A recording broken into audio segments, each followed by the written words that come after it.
दोस्तों, आप सोच रहे होंगे, अगर सच में कोई संभालने वाला है तो डर क्यों इतना गहरा बैठा है?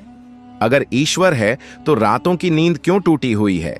अगर जीवन का कोई अर्थ है तो मन हर सुबह बोझिल क्यों उठता है? शायद इसलिए नहीं कि ईश्वर मौन है, बल्कि इसलिए कि आप भीतर से बहुत शोर में जी रहे हैं और इस शोर में आपको अपनी ही सांस की आवाज सुनाई नहीं देती। ईश्वर की पुकार कहां से सुनेगी? आज मैं आपसे कोई कहानी नहीं कहने आया हूं, मैं आपसे कोई मीठा आश्वासन भी नहीं दूंगा। आज बात कठोर होगी, क्योंकि सत्य हमेशा कठोर होता है और जो बात आपको भीतर से झकझोर ना दे वह भक्ति नहीं, सिर्फ आदत बन जाती है। आप कल के बारे में इतना सोचते हैं मानो कल आपका नौकर हो, और आज कोई बोझ आप भविष्य को अपने कंधों पर ऐसे लादे घूमते हैं जैसे सृष्टि का पूरा भार सिर्फ आपको ही उठाना है। जरा ठहरिए, एक ईमानदार सवाल पूछिए अपने आप से, क्या आपने सच में आज तक कुछ भी अकेले संभाला है? आपकी धड़कन आपने चलाई, आपकी सांसें आपने तय की, आपकी आंखें कब खुलें और कब बंद हो, क्या आपने तय किया? फिर भी आप कहते हैं कल मैं कैसे संभालूंगा। यह अहंकार नहीं तो और क्या है कि जो शक्ति आपको एक पल में जीवित रखे हुए है, उस पर कल के लिए आपको भरोसा नहीं।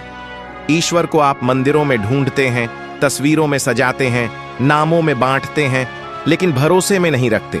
भरोसा सबसे कठिन तपस्या है। पूजा आसान है, भरोसा कठिन, क्योंकि पूजा में आप नियंत्रण में रहते हैं और भरोसे में आपको झुकना पड़ता है। और अहंकार झुकना नहीं जानता, वह सिर्फ गणना जानता है, कितना मिलेगा, कब मिलेगा, कैसे मिलेगा। ईश्वर कोई गणित नहीं है जिसे हल कर लिया जाए। ईश्वर तो वह अनुभव है जो तब उतरता है जब आप नियंत्रण छोड़ते हैं। आप कहते हैं अगर कल सब बिगड़ गया तो, अगर पैसा नहीं रहा तो, अगर रिश्ते टूट गए तो, अगर शरीर साथ छोड़ गया तो सुनिए, जो आज तक सब कुछ दे रहा है, क्या वह कल आपसे छीनने के लिए बैठा है?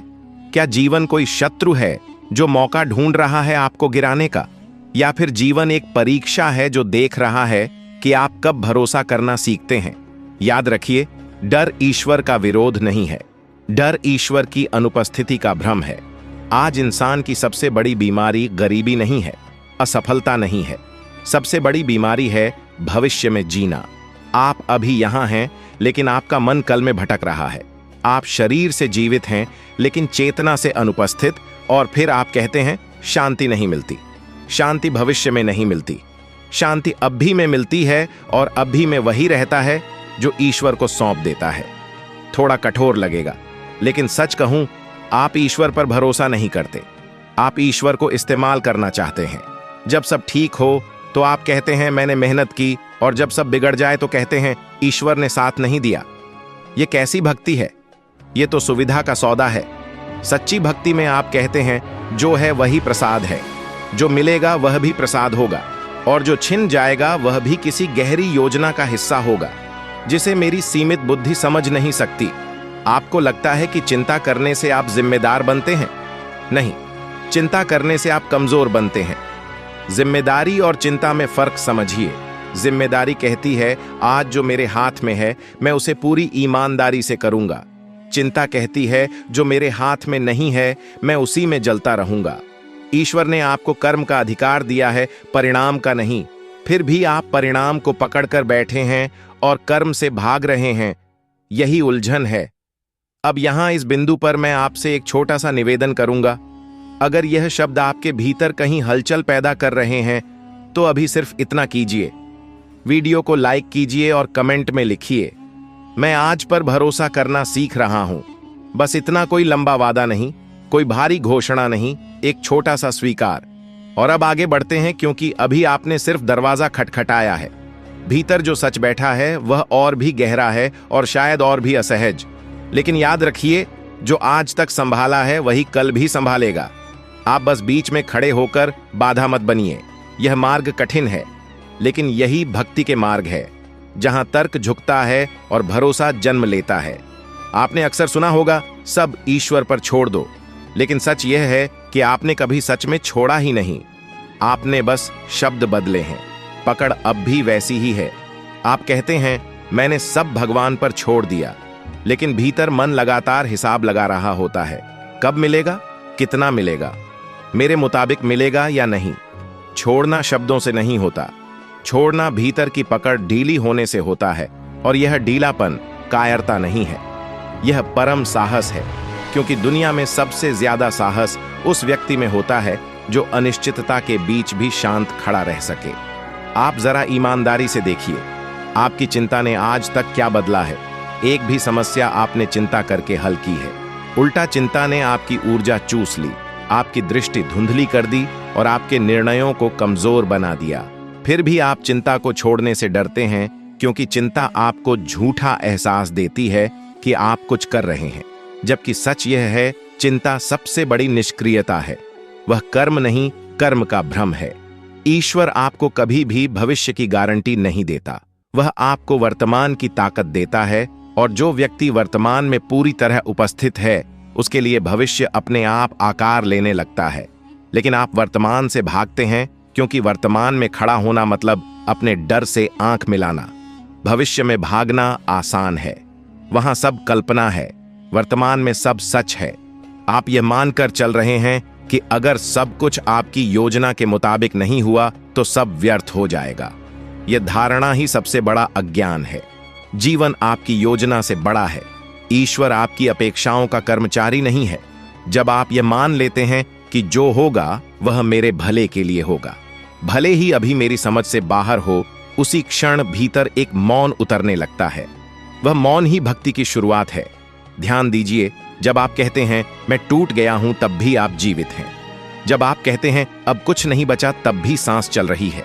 इसका मतलब साफ है, आपकी धारणा टूटी है, जीवन नहीं। और धारणा के टूटने से डर लगता है, क्योंकि अहंकार धारणा से ही बनता है। ईश्वर आपको बार बार तोड़ता नहीं, वह आपके झूठे सहारों को गिराता है ताकि आप असली सहारे को पहचान सकें।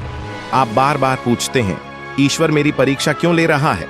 सच यह है, ईश्वर आपको परख नहीं रहा, वह आपको परिपक्व कर रहा है। परीक्षा में असफलता होती है, परिपक्वता में गहराई आती है, और गहराई बिना दर्द के नहीं आती। जिस मिट्टी को गहराई से खोदा जाता है वही सबसे उपजाऊ होती है। लेकिन आप चाहते हैं बिना खुदे फल आ जाए, यह संभव नहीं। एक बात और, आपको लगता है कि भरोसा करने का मतलब हाथ पर हाथ रखकर बैठ जाना है। यह बहुत बड़ा भ्रम है।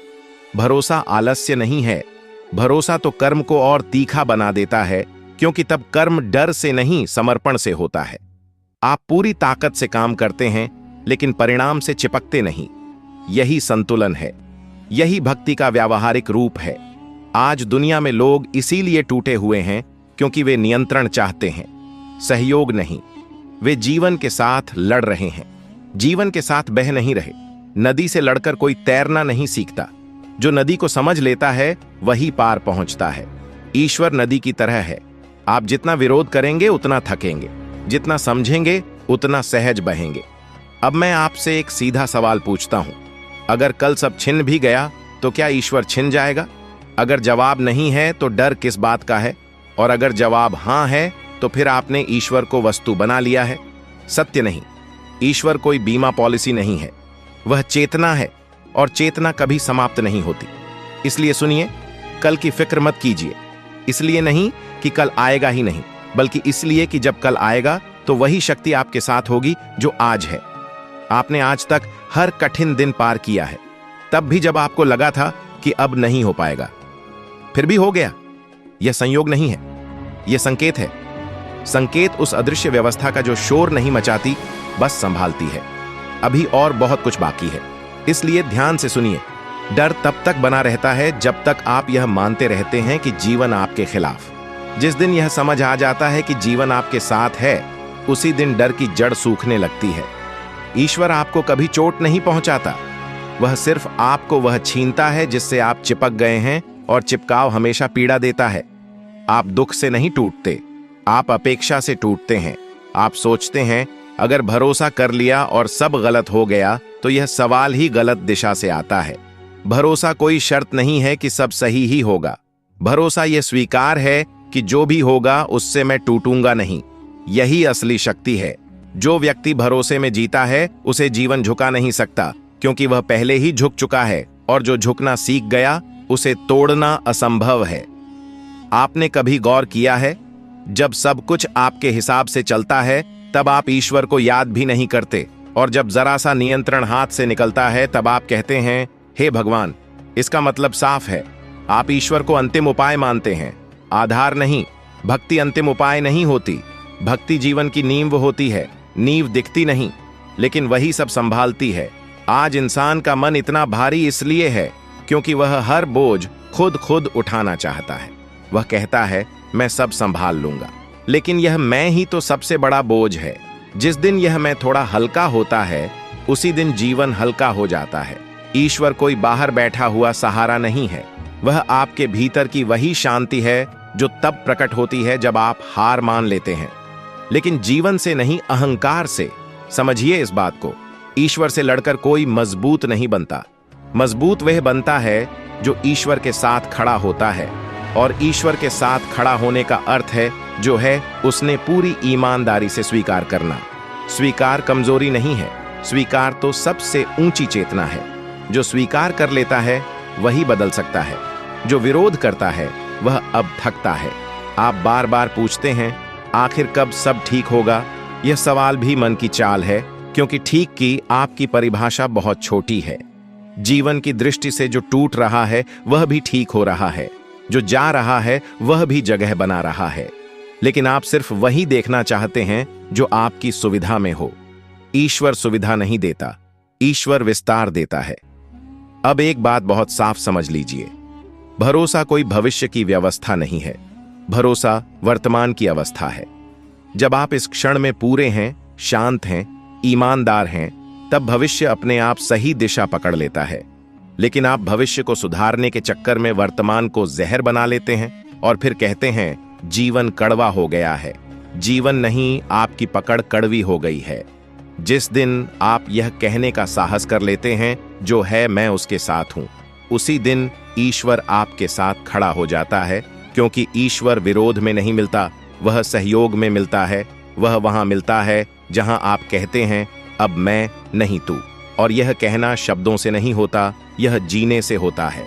याद रखिए, जिस शक्ति ने आपको इतने उतार चढ़ावों से गुजारा, जिसने आपको तब भी बचाए रखा जब आप खुद को खो चुके थे, क्या वह शक्ति अचानक आपको छोड़ देगी?